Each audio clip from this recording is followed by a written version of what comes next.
Dear colleagues, dear guests, I a special welcome to the directors of the Marsilius Kolleg. Frau Kollegin Nüssel, Herr Kollege Butros ist noch unterwegs. Ich habe ihn jedenfalls noch nicht gesehen, der wird auch noch erscheinen. Ich freue mich sehr, Frau Leute zu begrüßen heute Abend und Herrn Kollegen Lang von unseren beiden Kooperationspartnern Holzbrink und der Klaus Tschira Stiftung und ganz besonders den heutigen Sprecher. Und jetzt switche ich um auf Englisch. Dear guests, dear colleagues, the challenges for democracy represented by fake news and the loss of trust in the media will be the topic of today's lecture by Dr. Michele Catanzaro. Welcome to the Great Hall of Heidelberg University. I welcome you not only here in the Great Hall, but also as Nature Marsilius visiting professor for science communication in the present summer term. We look forward to your talk, which is entitled Exhausting Our Critical Thinking, Science Journalism Against Misinformation and For Democracy. Against and for.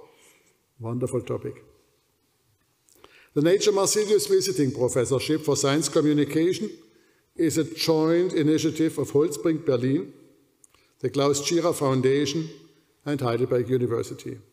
These three partners have committed themselves to promote excellence in science communication and to increase its visibility in both academia and the broader public. I would like to welcome everybody here in the hall, and in particular you both from Berlin and here from Heidelberg, two antipodes coming here to the lecture hall. We are very proud to have you all, our guests, dear colleagues, in the Great Hall. The Nature Marsilius Visiting Professorship involves inviting well-known experts to Heidelberg University to hold their own courses at the Marsilius Kolleg on what makes for quality reporting about scholarly research and scientific findings. At the same time, the visiting professors are expected to spark a broad-based discussion about new forms of exchange between academia and the public. Previous holders of the visiting professorship include the science journalists Eva Wolfangel, Jonica Smets, and Mai T. Nguyen Kim. Since science communication is crucial in all disciplines and the interdisciplinary dialogue, this visiting professorship is located at the Marsilius Kolleg, Heidelberg University's Interdisciplinary Center for Advanced Study. The Marsilius Kolleg is a think tank and an incubator for interdisciplinary exchange and a driver for linking up interdisciplinary expertise with the aim of addressing complex challenges of our age. Dear Mr. Catanzaro, I imagine that in the last few weeks, this has been and still is an ideal place for you too.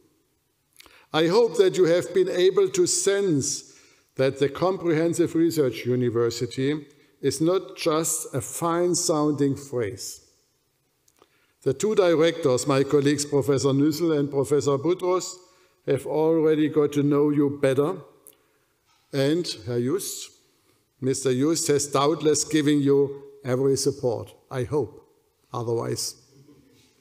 A warm greeting to all Marsilians. Dear Michele Catanzaro, in your view, as a journalist with outstanding expertise in science communication and great experience, the best defense against wrong information, anti-scientific politicians, and technophobic tendencies is not least a well-founded science journalism. According to you, communicating research findings and open-mindedness is particularly important in times of crises, and the harmful impact of disinformation and ignorance includes not only the belief in fake news, but a simultaneous erosion of trust in reliable news. In this lecture, you address a broader public and look at how high-quality science journalism can be fostered and journalistic values upheld in a changing media landscape. Research-based alternative thinking seems to be crucial to illuminate new ways solving challenges for humans and society. And our motto, Semper Apertus, open-mindedness, is written on the two balconies. With an eye to social media and the use of artificial intelligence in particular, you also ask how the public can be supported in switching from consuming junk information to a healthier diet. Your curriculum in the last weeks has included seminars for graduate students as well as discussions with colleagues from a broad variety of disciplines, particularly the natural sciences, the life sciences, and mathematics. We all are grateful for your commitment and dedication.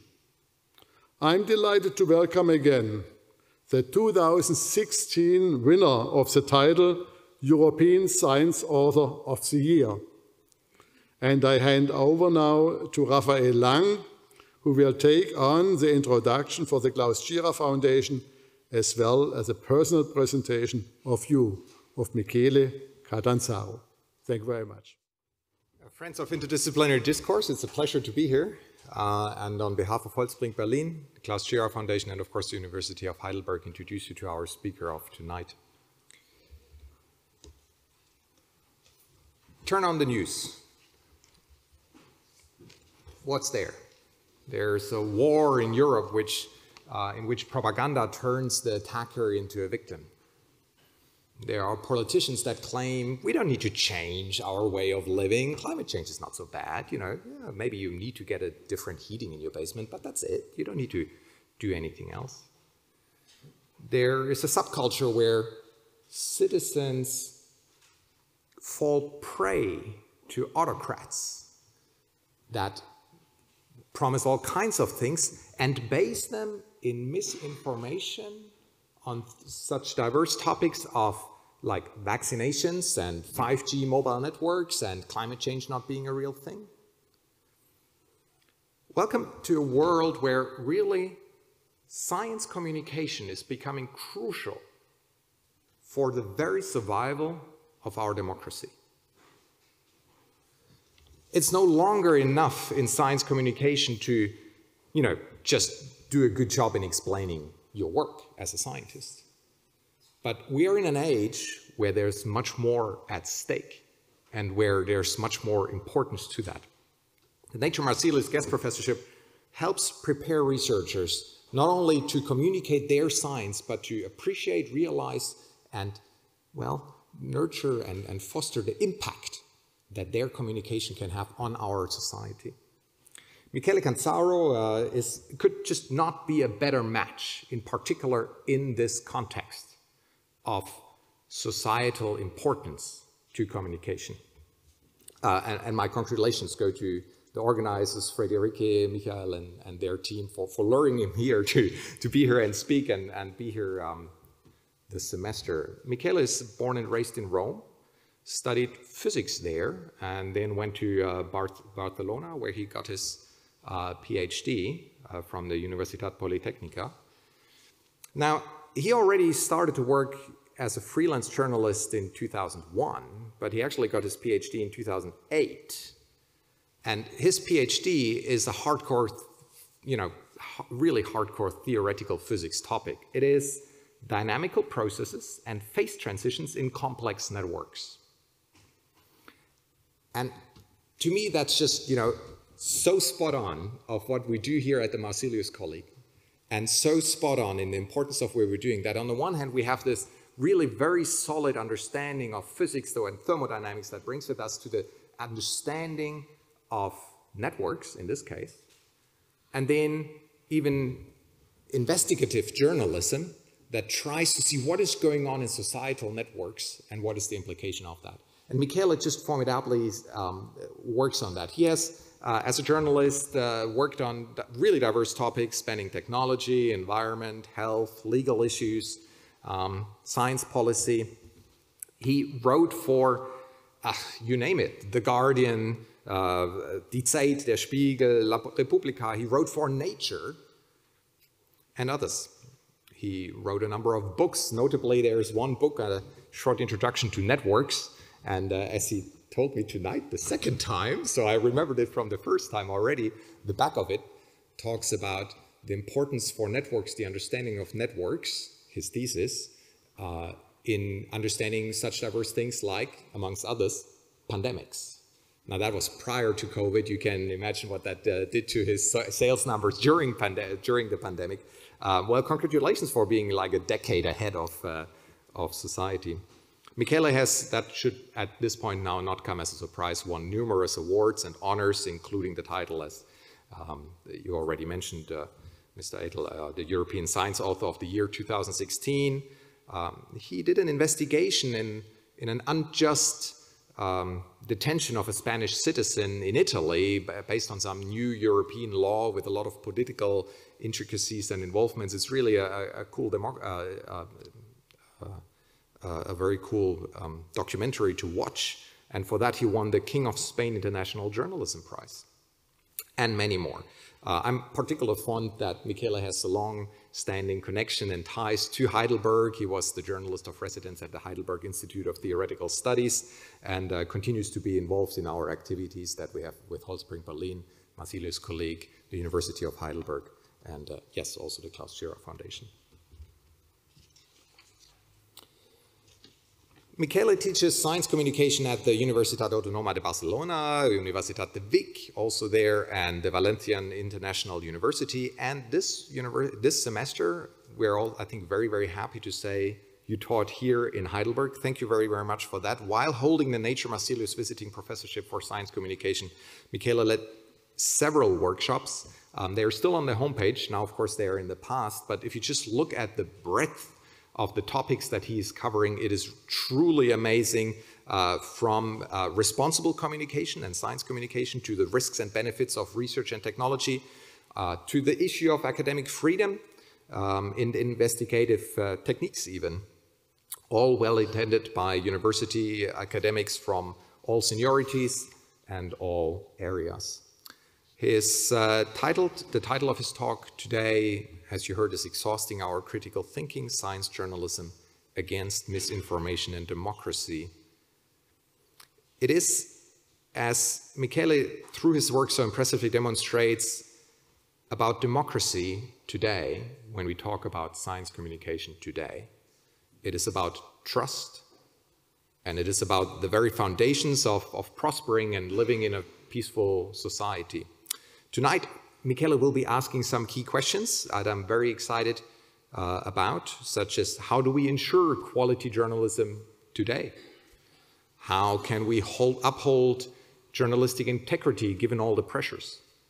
How do we help audiences disentangle misinformation and abusive from trustworthy information? Michele, I'm very much looking forward to the answers, your answers that you give to those questions. Thank you very much for being with us tonight, and the floor is all yours. Good evening. It's a pleasure and an honor to be here, and thanks for having me, and thanks for your kind words. So this is me, together with Oscar Sanchez Fernandez. He's a car wash attendant living in a small town close to Barcelona called Montgat. And in 2011, he was arrested by the police. 15 days afterwards, he was sent to jail in Italy. And then he was sentenced to 20 years for being a big drug trafficker, bringing cocaine from Colombia to Italy, passing through Spain. I first heard about his case when a student that was doing her internship at El Periódico, the newspaper for which I write in Barcelona, appeared in the newsroom with a photocopy of a handwritten letter by this guy sent from Naples prison, claiming that he was innocent. So the student, the crime reporter, and me as an Italian, we went to Mongat, and we found a town that was completely under shock. They couldn't believe that this very humble, simple, poor person was a big drug trafficker, and what I thought was either he's a maverick and he has fooled the whole town for years, or there is a big mistake here. And in fact, this is what we found, that it was the beginning of a year-long investigation with tens of articles in which, in the end, we found that there was a massive justice miscarriage, and in the end, he was released. So why am I telling this story in the context of a science journalism talk? Because the core proof on which the sentence was based was, in fact, scientific. It was a forensic phonetics report. Here you have a copy of some of the pages of that report, in which the voice of Oscar Sanchez was compared with the voice of a drug trafficker that had been wiretapped, and the Italian expert found that they were identical, that they were the same voice with high probability. However, we found that he was in Spain when, in theory, he should be trafficking in Italy, and also, for whatever Spanish speaker, you could clearly recognize that the accent of Oscar Sanchez was a peninsular Spanish, so one spoken in Spain, while the accent of the drug trafficker was one spoken belonging to the area of Latin America. And in fact, there were 6 follow-up reports that found, didn't find a coincidence in the voices and found mistakes in this original report. And in the end, Oscar was released, not before going through violence and abuse in this very hard prison in Naples. So this is the first story we published, in which we already still had a doubt on whether he was innocent or not. And this is the team receiving the King of Spain International Journalism Prize and the documentary I did. However, as a science journalist, I was not satisfied with this happy ending, let's say, because when I was investigating this whole issue of the forensic phonetics report, I found a full thread of papers in literature pointing out that there was an issue with charlatanry in this specific branch of forensics, okay? And moreover, there were very interesting scientific questions, like, for example, is a voice like fingerprint or DNA? So is it something that identifies a person in a sort of definitive way? How does the brain process voices? Okay, are computers better than brains at processing voices?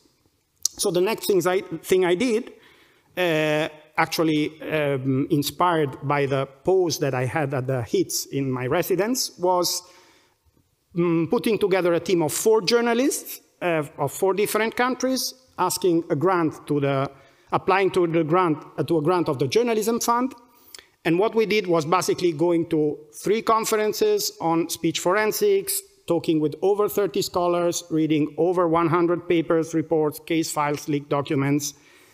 And what we found is over 20 cases of either justice miscarriage or controversial use of the voice in courts. Here you can see some of the victims of these cases.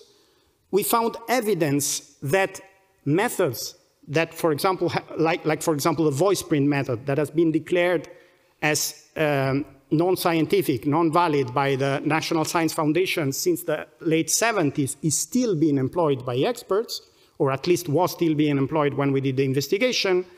We also found that the statistical framework used by this expert was not the appropriate one. They didn't use Bayesian statistics, and so they could, let's say, lead the judges into mistakes. We found a divide between linguists and engineers on how automated the process should be. So depending on what expert appears in court in your case, you may have one result or another. And we also find that the European Union had tried to regulate this whole long tail of forensic practices that are not DNA and fingerprint, and didn't manage to do that. So these are pictures from some forensics lab. It had a major impact. So it was published in El Periodico in Spain, in Repubblica in Italy, Der Spiegel in Germany, also Stuttgarter Zeitung in Germany, Neue Zürcher Zeitung, and in Scientific American in the US. So I decided to start with this story, which is sort of a positive story somehow, because the title of my talk is pretty terrifying, you know, exhausting our critical thinking, and I really wanted to start on a more positive note and make the point that there is, even in the current informational context, which is so challenging, there is still a place and a role for a type of science journalism that is really public service, potentially world-changing, life-saving. And now I'm sure many of you may be thinking, but come on, I mean, this is an exception, it's an outlier. This is not what science journalism usually is. Science journalism usually is, you know, sloppy, filled with mistakes, you know, biased, politically biased. And my answer would be, well, yes, I mean, you are not that wrong, okay? However, the point I will make is that this tension between biased science journalism and another way of doing science journalism that is really conceived as a public service has always been there since the very beginning of science, of journalism, in fact, and that even if the shape of bias has changed in time, the tension is still there. And even in this very challenging context that we are living now, there is a role and a function for public service science journalism. And I will make the point in the end that, moreover, this public service science journalism really can be at least part of the solution of many of these challenges that we are facing, for example, misinformation and disinformation. So please follow me in this abridged history of bias in science journalism. And I will start really from the very, very beginning. So what you see here is a pamphlet. So it's sort of the prehistory of science journalism, okay? Pamphlet, Flugschriften in German, Avvisi in Italian, Occasionali in French, Relaciones de Sucesos in Spanish. They were basically the first form of news. And I like to think of them as a proto-Twitter, because you had a large variety of sources that were writing these texts, and then you had a new technology, the printing press, and the printers were very clever. They knew when one of these, for example, private letters had a potential to be viralized. They printed it on cheap paper, and they sold it, you know, on the church square and all in these places. So a situation that is not dissimilar to the one we are living, you know, with, you know, a changing media environment, sources that have all sort of background and bias. And this one is about epidemics, okay? So it's not a chance that I've picked this one as an example. In particular, this one is about a plague that happened in Milan in 1630. And I will translate for you the title. It says, Treatise about certain doubts that have been proposed regarding a plague that is happening in Milan, blah, blah, blah. So it sounds a little bit like those tweets of, and what about, you know, that random blog claiming that COVID is caused by 5G? And in fact, this pamphlet is basically a conspiracy theory, okay? What they're saying is that the enemies of Spain are bringing the plague in Spain with certain powders to destroy, you know, the kingdom. I became familiar with these pamphlets after a wonderful exhibition in the Spanish National Library in Madrid, and I interviewed the authors, and they pointed out that you really could find some of the features of modern misinformation already in this very early stage. So, for example, fear and sensationalism. On the one hand, of course, there is a conspiracy theory here, but there is also a continuous appeal to the curious reader, okay, in this pamphlet. So these printers were very aware of, you know, of sensationalism. Then there is prejudice and moralism. So, of course, disease comes from God and is caused by sin. And then there is politicization. So, for example, a lot of disgraces happen to occur in Constantinople. Why? It's the capital of the evil empire, Ottoman Empire. However, the same authors pointed me to a different thread of pamphlets with a very different outlook. So, for example, this is one on 1649 plague in Sevilla, in which we found a completely different narrative. We found a non-lurid tone, not especially sensationalist. In the what we would call now the lead of the news. Let's say we can identify the famous 5W, you know, who, what, when, where, why, of journalism. And really, the author is really trying to, you know, count the number of deaths, count the number of PU's actions that have been carried out. So we see really already in this early stage, this tension, this contrast between bias and an effort, let's say a proto-journalistic effort, okay? And I must say that science made scoops from the very beginning of journalism, okay? So for example, we have astronomy. Here we have a meteorite falling in Girona in northern Spain. Or for example, a comet appeared on Constantinople. By the way, it says, it announces the ruins of the Ottoman Empire, of course. Then we have earth sciences, okay? So we have pamphlets about this prodigioso volcán, this prodigious volcano appearing in the Azores island, an inundation in Barcelona, or for example, an earthquake in Cordoba. And we have also health. So really a broad range of scientific topic. For example, here we have joint twins or hermaphrodites. And throughout these areas, we see this proto-journalistic effort. For example, many of these facts are actually true, okay? They are not invented, even if they look really incredible. So for example, there you have an account of a comet seen in Tunisia, which probably refers to the Halley's Comet passed in 1682. Or for example, you have this very famous pamphlet about the Niña Giganta, the giant girl, okay? That was considered as a complete invention up to the moment in which somebody realized that there was, in fact, a giant girl, Eugenia Vallejo, who lived at the court of the king of that time and matched perfectly with the timing of this pamphlet. They are reliable enough that nowadays climate scientists, earth scientists use them to reconstruct series of inundation, earthquakes, droughts, etc., in a time in which those were the only sources available. And then, as time goes by, we start to see scientific explanation emerging, okay? So, for example, in that pamphlet, there is a scientific explanation about comets. So now let's fast forward. I'm making big jumps in time to the beginning of, you know, the legitimate science journalism with this name and surname, okay? Which happened more or less in the first half of the 20th century, okay? The first science journalist that got a Pulitzer Prize was called William Lawrence. He wrote in the New York Times, and he was also the first embedded science journalism. Embedded in the sense that he was the only reporter invited by the Pentagon to cover the bombings of Hiroshima and Nagasaki. He made important stories out of that experience. He received the Pulitzer Prize, but there was a problem. At the same time, he was on the payroll of the War Department, writing press releases for the War Department in the US. And just to give you an example, when other journalists started to mention that there were health effects in the long run after the bombings, he wrote about a press conference that was held in New Mexico, and he wrote, "This historic ground in New Mexico gave the most effective answer today to Japanese propaganda that radiations were responsible for deaths," okay?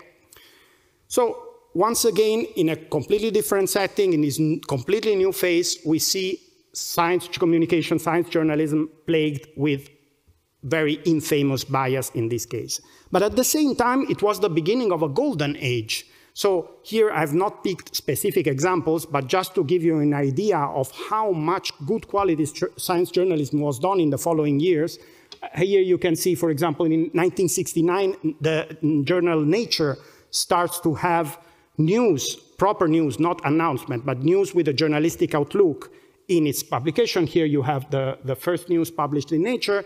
In 1978, the New York Times created a section on science journalism, on science and medicine. In 1987, there were 147 newspapers in the US who had at least one weekly science page, and then you have a whole bunch of specialized publications like in 1998, Physics World.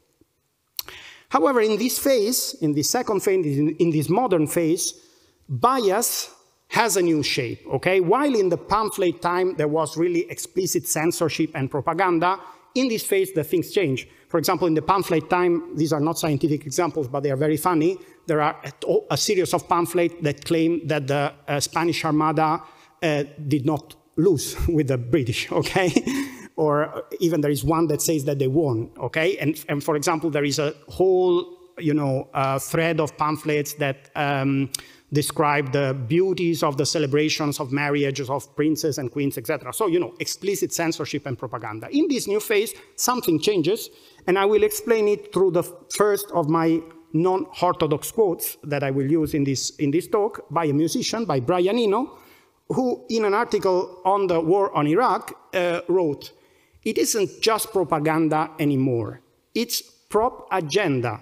It's not so much the control of what we think, but the control of what we think about." So we see a shift from propaganda and censorship to framing and agenda setting.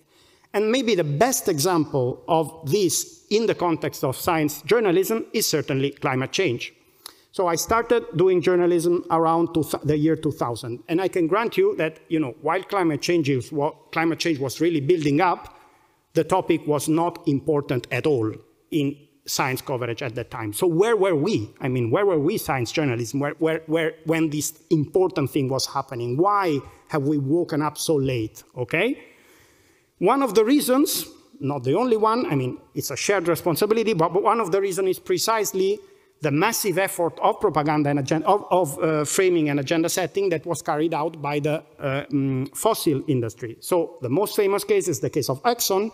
Noemi Oreskes studied hundreds and hundreds of public and internal communication published by Exxon since the mid-70s. And what she found is that while over 80% of the scientific publications of Exxon scientists, both public and non-public, recognized that climate change was real and was human-caused, only 12% of the advertorials that Exxon was paying for in newspaper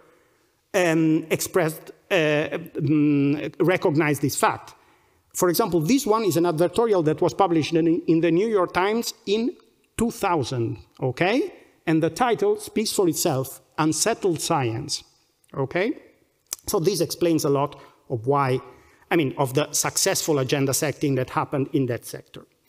And the point I will make in the next 2 or 3 slides is that there are, the sources of bias in this period, in this phase, are of course corporative, like in this case, they are political, they are ideological, etc. But that in this phase, science itself, scientific institutions themselves have become a source of bias.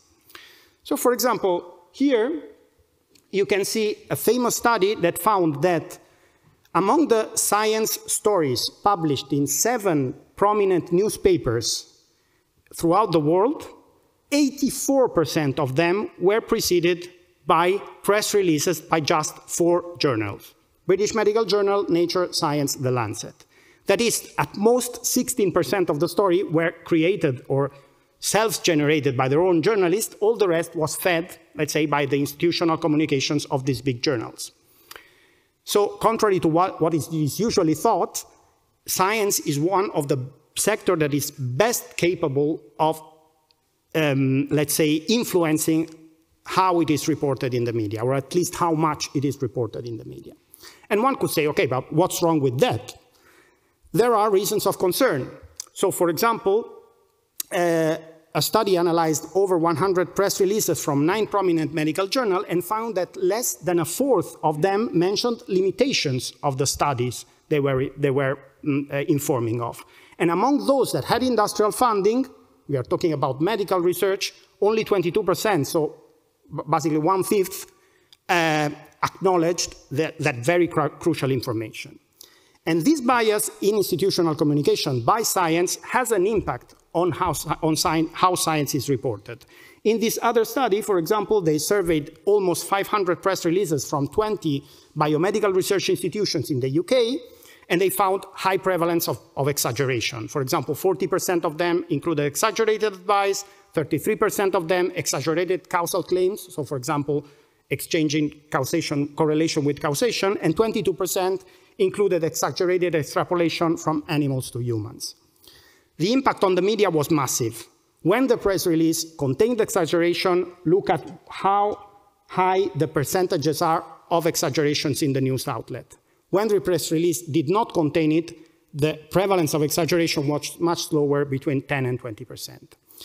And exaggeration starts even already, not in the face of the press release, already in the face of the paper, okay? There are several evidence of this, but I've picked one that is quite funny. In this study, a group of scientists analyzed they analyzed papers on Alzheimer's, whose results were obtained on mice only, not on humans, okay? And we have seen in the previous Marsilius lecture that around 70% of the results on mice never translate to humans, okay?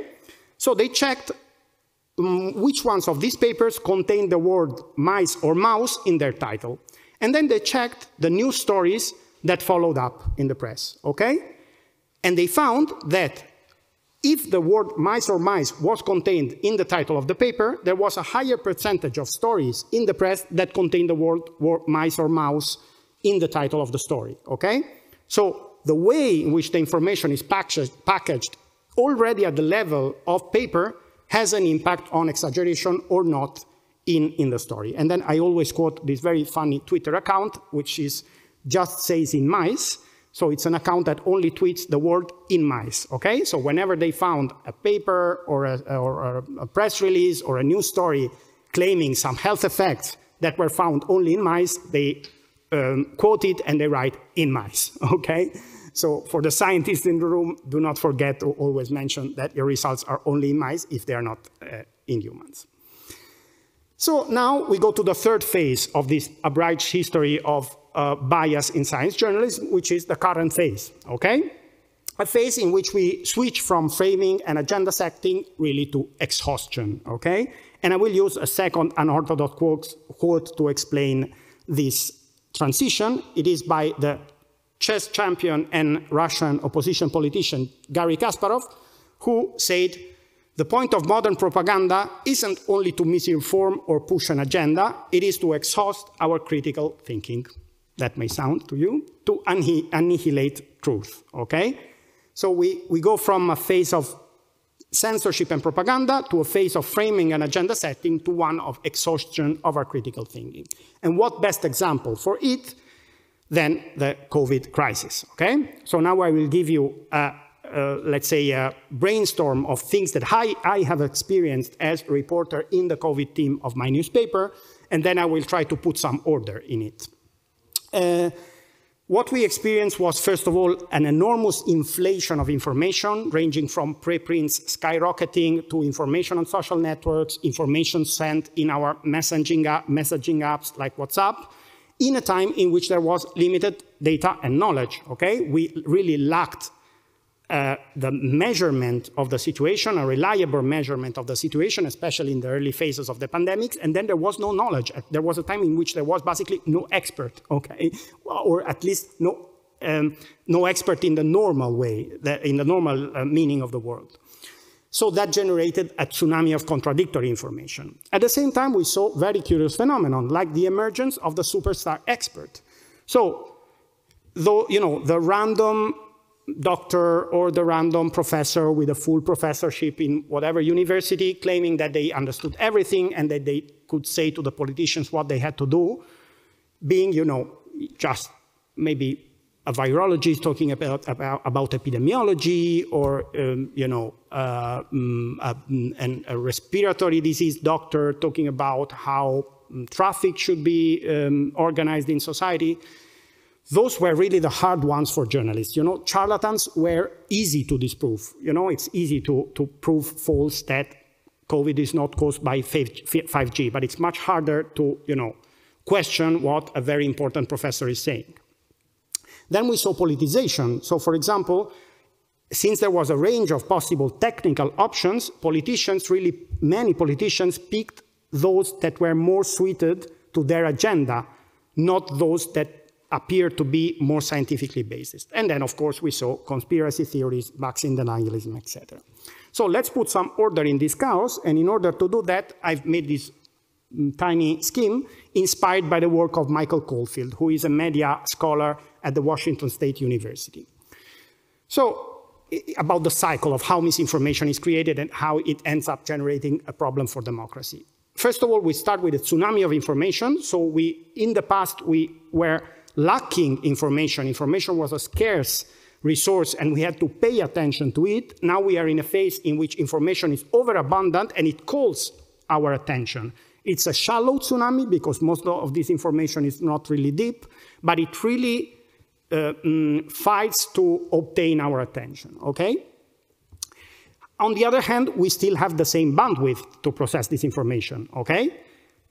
So the practical result is that we don't have time, simply time, to check whether this information is true or not, okay? Imagine, for example, you know, the inundation of messages you may have received in your WhatsApp family group, okay? How do we go on, you know, checking all the time whether this thing is true or not or whatever? So here you have two possible outcomes. One outcome is that I believe the information that matches my prejudice, okay? My prejudices. So this is the case of people, you know, believing in 5G causing COVID, etc. The other option, I mean, that is bad, but the really worrisome for me is the other one, which is basically that I don't believe in anything. Everything is doubtful, okay? You can put the tag of doubtful to every piece of information, including that may be potentially true, okay? The result of both these options is that basically our decisions, like voting, for example, are not based anymore on a shared ground of facts, but they are based on prejudices, on identity, on who we are, on who we think in advance. And this leads, of course, to the polarization that we are living. So since this is a bit intense, there is a nice metaphor by Caulfield about this experience that is the car seller metaphor, okay? So you go to the car seller, you want to buy a car, you have a budget, you have a clear idea of what you want, and then the car seller starts to tell you, you know, there is this car that has this additional feature, there is this thing that you could not even imagine, and in the end you get overwhelmed, and either you go out of the car seller without buying a car, or you buy a car that you didn't want, okay? So that is a lot of what happens in our current experience with information. Michael Caulfield and others have designed a method, let's say, to defend ourselves from this situation. It's called SIFT, Stop, Investigate, Find Better Coverage, and Trace Claim. There is evidence that this method is really useful in protecting ourselves from misinformation. I will not enter in details because there is no time, but the basic idea of the method is once I get a piece of information, how can I give a reasonably good assessment of whether it is true or not in a reasonable amount of time, okay? So the key concepts, and this is very non-intuitive, is do not start by applying your critical spirit, okay? Do not waste your critical spirit in reading through the random blog post sent by your brother-in-law in the WhatsApp group, okay? The best thing is lateral reading. Open a different tab, check the quality of the source, find a better source, okay? And this introduces the concept of relative reputation. So what is a better source? We have all an intuition of that, okay? Probably that random blog is a worse source than a news media outlet. This doesn't mean that the news media outlets are always right or are the repository of truth. It means that they have a better relative reputation.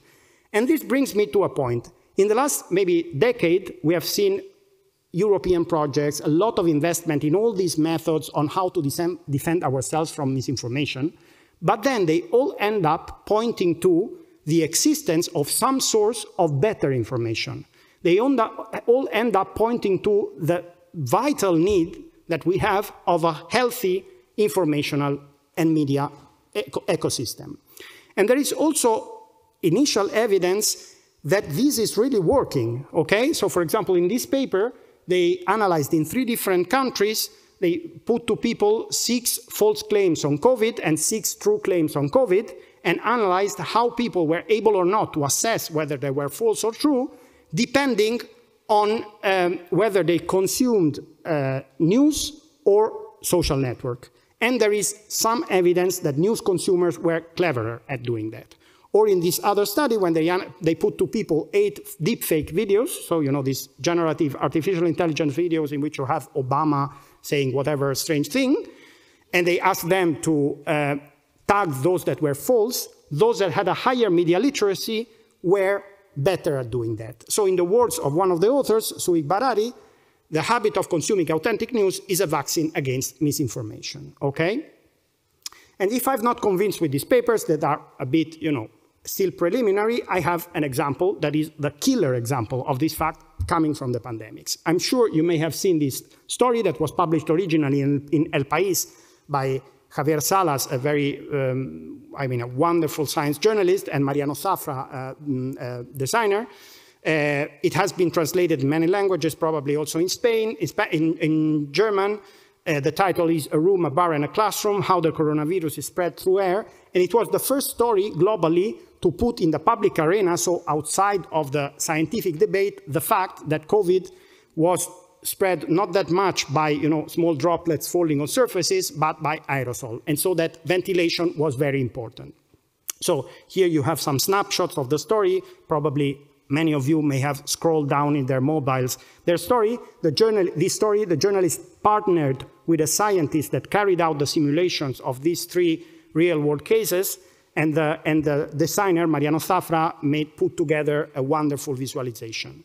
This story was translated in many languages. It was seen by millions of readers. It received the Ortega Gasset and the Kavli Awards, and it is widely considered to be a life-saving story. I mean, a story that may have convinced a lot of people, for example, to work on the whole issue of aerosol and ventilation and mask wearing.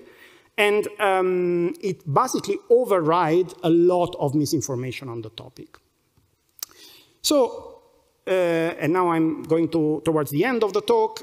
In order to put the focus on this type of public service science journalism, potentially world-changing, life-saving science journalism, a few years ago, together with other colleagues, I launched a project called Persists, which means Periodismo Científico de Excelencia, excellent science journalism, best practices in science journalism, that really tries to put the focus on this sort of journalism in the Ibero-American context.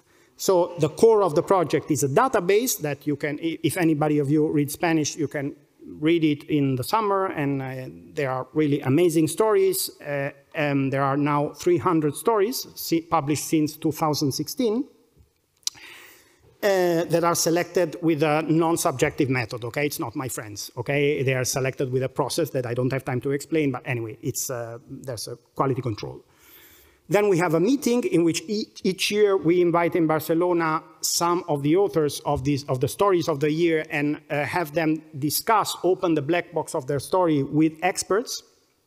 And we also have a participatory process in which readers read these stories and carry out activities like, for example, defining a set of 27 criteria of excellence in science journalism. By the way, these criteria, I've used them in the workshops that I've carried out here in the Marsilius College. So I will finish the talk giving you a sort of a showcase of what we find in this database, what big trends we find in the database, but I will do a little trick, okay? I will not show examples from the database, but I will show examples from my own work. So this may sound very arrogant, like that I'm showing up and showing myself as the examples of science journalists, but I thought, since you have invited me, probably you would like to know more about my work. So I've picked in my work those things that match these trends that we find in the database, okay?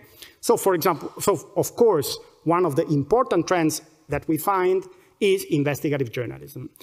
The work I've done recently in investigative journalism, beyond the story of Oscar Sanchez, is this one, together with my colleague Astrid Viciano, a Spanish-German colleague based in Munich, on the spiral of prices of innovative drugs, biological genetic drugs. In particular, this was Zolgensma, but we made a list of 4 different projects on journalism. And what we found is that this injection that cost 2 million euros each injection was in fact developed in a Teleton marathon in France, so thanks to donation of the people, and the whole development of the drug before Novartis bought it costed 10 million euros, so the cost of 5 doses of the final drug. And then I've added this very recently, because this is a story that went out last week in Science about a case of massive supposed scam against tens of COVID scholars carried out during the pandemics. Then there is another trend, which is not that much investigative reporting, but so it's not uncovering new things, but it's like going in depth on things that everybody is talking about, or that some that are, let's say, already in the public arena, but have not been discussed in detail. So, for example, I was one of the first journalists in Spain to talk about CRISPR-Cas9, and the story received the Prismas Award. That is another work I've done on Diogen, which is a software that the Spanish police is analyzing to estimate the risk of reiteration of gender violence against women. Another big trend is data journalism. So my work on that part has been focused mostly on the effects of the austerity as a result of the previous financial crisis, 2008-2009, in the Spanish scientific community. So, for example, we used all sorts of tools to basically pin down whether there were signals of a brain drain, because the government was saying everything is fine, we are losing talent, but we are also importing talent, no problem, no brain drain. And for example, one of the ways we used was obtaining data from ResearchGate, and thus being able to map how many outward movements and inward movements happened during the pandemic, at least in that specific group of people, okay? And you can see that there was a peak in not during the pandemics, during the crisis, a peak of outward movements. Another trend that we find in our database is narrative journalism. So journalism that uses literary tools to convey scientific information. The most important work I've done in this area is a set of 5 profiles called African Women Scientists on the Move, in which I featured African women scientists that went to the global north to do their research and then decided to go back and applied what they found to development in their continent, using literary tools and also beautiful pictures by Gianluca Battista. And then a very important thing that we find in the database is, in science, often there is this tendency of reporting only about the last paper in Nature, okay?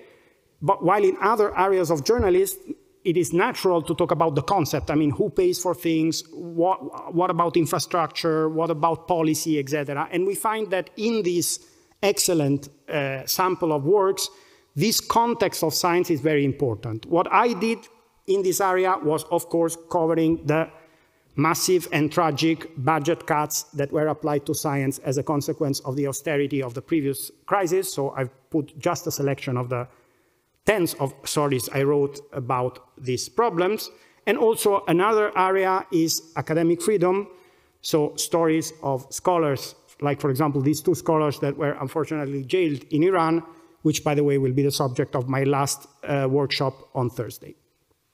And finally, and I'm nearly close to the end, solutions journalism. So a journalism really focused on providing solutions, on solving problems. The most important thing I've done in this area, beyond a lot of solution journalism on climate, was starting from the fact that in my newspaper we realized that there was a massive lack of women authors of opinion articles.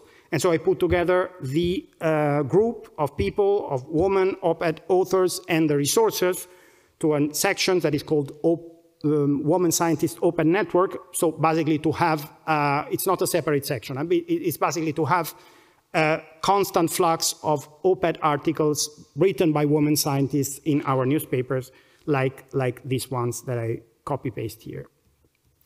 So I often close my talks with this cartoon by the Catalan cartoonist El Peric. It is a cartoon probably of the late 70s or 80s. You have a man that is offering a newspaper, and the other man says, "No thanks, I prefer to rely on rumors." Probably nowadays he would say, "No thanks, I want to check my Twitter profile or X timeline."